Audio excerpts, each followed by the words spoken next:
Bismillahirrahmanirrahim. Assalamualaikum warahmatullahi wabarakatuh. Alhamdulillahi rabbil alamin. Wassalatu wassalamu ala nabiyil mursalin Muhammadin sallallahu alaihi wasallam al-mab'uts rahmatan lil alamin wa ala alihi wa ashabihi ajma'in, amma ba'd. Ikhwani wa akhwati rahimakumullah, في هذه المناسبة إن شاء الله تعالى سنواصل ما درسنا في الأسبوع الماضي في دراسة علم أصول الفقه، وقد بدأنا في تعريف أصول الفقه. Pada pertemuan kemarin kita sudah membahas tentang pengertian usulul fiqh baik secara bahasa ataupun secara istilah.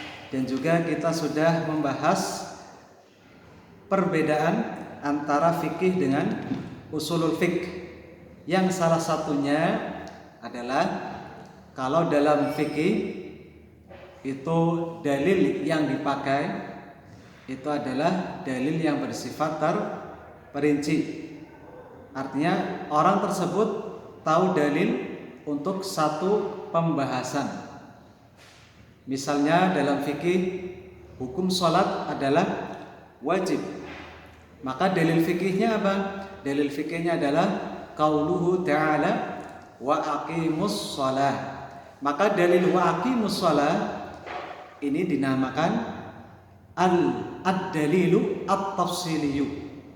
Ini bentuk mufradnya. Bentuk jamannya apa? Al-adillah at-tafsiliyah. Kalau banyak berarti menggunakan al-adillah. Nah, dalil aqimus shalah itu namanya dalil tafsili, dalil yang bersifat terperinci.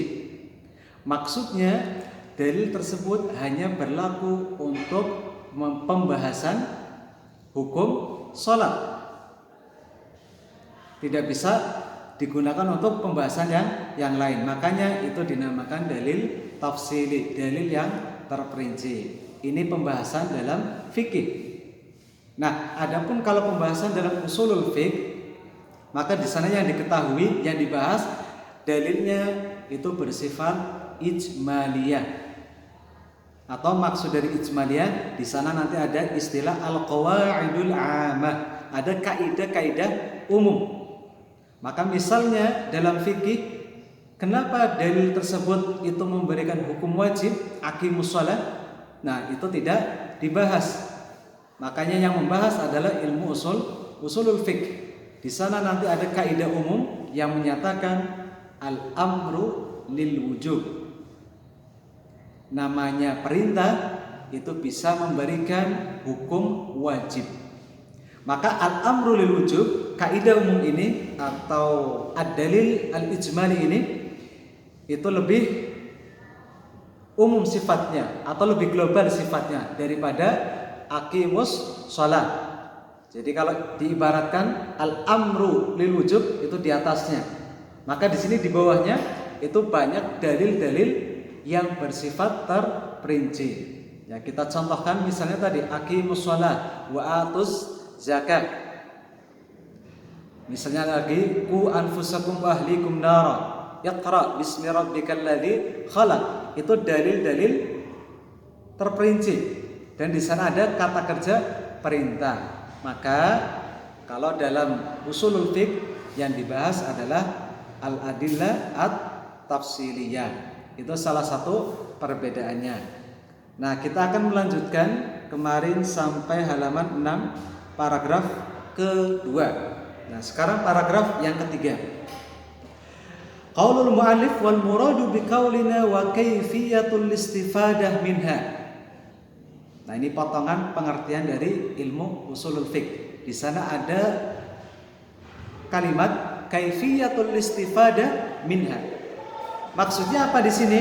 Maksudnya adalah ma'rifatu kaifa yastafidul ahkama min adillatiha bi dirasati ahkamil alfaz wa dalalatiha min umumin wa khususin.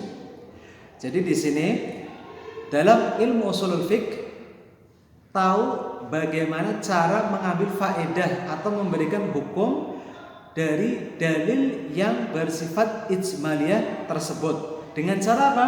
Bidirasati ilmi atau bidirasati ahkamil alfad, dengan cara mempelajari hukum-hukum lafaz.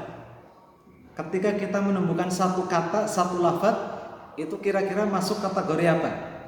Min umumin au khususin, apakah ini lafaznya umum au khususin, bersifat khusus. Maka ini bisa memberikan hukum yang berbeda ketika tekstualnya, lafaznya itu berbeda. Wa itlaqi wa taqyid, apakah lafaznya itu bersifat mutlak, bebas, wa taqyid, apakah bersifat muqayyad, terikat. Wa nasihin wa mansukhin, apakah lafaz ini, apakah dalil ini nasih, yang menghapuskan, au mansukh, atau yang terhapuskan. Wa ghairi dzalik, dan lain sebagainya. Maka dalam ilmu ushulul fiqh yang namanya lafaz itu harus diketahui terlebih dahulu. Karena setiap lafaz itu akan memberikan hukum yang berbeda. Nah, itu dalam ilmu ushulul fiqh. Fa innahu bi idrakihi yastafidu min adillatil fiqhi ahkamuha. Maka dari bentuk-bentuk lafaz tersebut akan bisa memberikan hukum. Kira-kira hukumnya seperti apa? Apakah berlaku untuk individu? Apakah berlaku untuk semuanya? Apakah berlaku dalam satu waktu? Ya. Ataupun yang lainnya. Nah, di mana nanti untuk pembahasan umum, khusus, itlaq, takyid atau mutlaq wa muqayyad itu insyaallah di pertemuan berikutnya. Nah, kemudian wal muradu biqaulina wa halul mustafid. Halul mustafid, keadaan orang yang mengambil faidah. Maksudnya apa di sini? Ma'rifatu halil mustafid wa huwal mujtahid, yaitu keadaan orang yang berijtihad.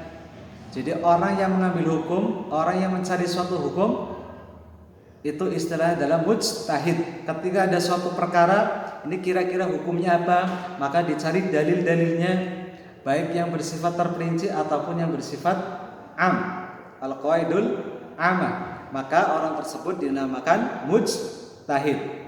Summiya mustafidan li'annahu yastafidu bi nafsihi al-ahkam. Kenapa dinamakan mustafid? Karena orang tersebut mengambil faidah, mengambil hukum secara sendiri. Dari mana? Min adillatiha, dari dalil-dalilnya. Nah, maka di sini yang namanya mujtahid tentu akan berbeda hasilnya, tergantung dari pemahaman masing-masing. Maka kalau kita belajar fikih, di sana ada berbagai macam pendapat antara satu imam dengan imam yang lainnya. Yang lebih kita kenal madhab fikih, itu di sana ada perbedaan. Kenapa terjadi perbedaan? Ya karena tadi seorang mujtahid itu ada perbedaan dalam memandang satu dalil. Maka tentu akan memunculkan hasil yang berbeda, hukum yang berbeda. Itu salah satu faktor kenapa terjadi perbedaan pendapat dalam fikih. Karena seorang mujtahid itu banyak pendapatnya. Itu ya. Nah, mudah-mudahan bisa difahami dari pengertian ilmu ushulul fiqh secara istilah. Di sini kalau saya ulangi, yang namanya ushulul fiqh adalah ilmun yabhathu an adillatil fiqhi al-ijmaliyati wa kaifiyatil istifadah minha wa halil mustafid. Jadi yang namanya ushulul fiqh suatu ilmu yang membahas tentang dalil-dalil fikih yang bersifat global, ijmaliyah. Kemudian mengetahui bagaimana cara mengambil intisari dari dalil tersebut. Dan juga dalam ushulul fiqh itu membahas tentang keadaan mustafid tersebut atau keadaan mujtahid tersebut. Dan istilah mujtahid insyaallah juga akan dibahas dalam usulul fiqh di pertemuan berikutnya.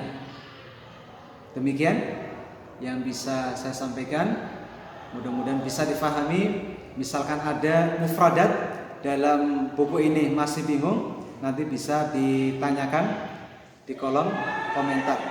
Demikian apa yang bisa saya sampaikan. Nas'alullah an yanfa'ana bihadzal alam akhiran. Assalamualaikum warahmatullahi wabarakatuh.